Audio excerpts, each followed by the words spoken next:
Having your car emissions tested is a normal procedure today, typically on an annual or biannual basis. Certainly it's something that causes people a lot of concern in having their vehicle pass emissions. And so advice that we could give as far as getting a vehicle to pass emissions is that, first off, we have to have a vehicle that's running well. So taking care of maintenance items such as tune-up components like spark plugs, ignition wires, and filters such as air filters and fuel filters, and PCV valves is all an important part of that.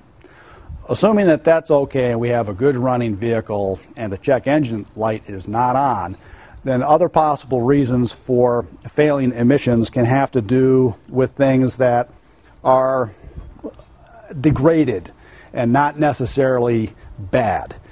For instance, fuel injectors, as time goes on, become a little bit clogged, and their spray pattern, instead of putting out a mist, will tend to put out a single stream of fuel, which doesn't burn as well as the mist does.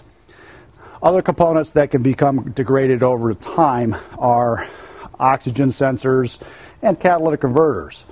In my opinion, these two components probably have the worst job in the entire automobile because they have to live in the exhaust and have a tendency to become coated with carbon as time goes past.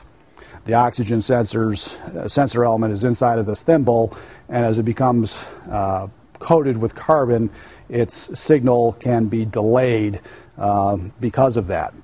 A catalytic converter, whose job is to oxidize basically unburned fuel or partially burned fuel, and also to reduce oxides of nitrogen, shares the same malady.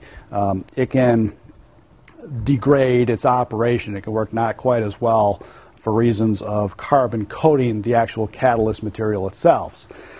And so that's where some components, like having your fuel injection system cleaned, or for that matter, using products that can clean out the system, can actually go through the cylinders, through the fuel injectors, cleaning out the nozzle of the fuel injector, actually helping to reduce the carbon buildup inside of the catalytic converter and the carbon buildup on the oxygen sensor, restoring these things to close to their original operating condition and helping you to maintain low emissions, which should help you pass the test.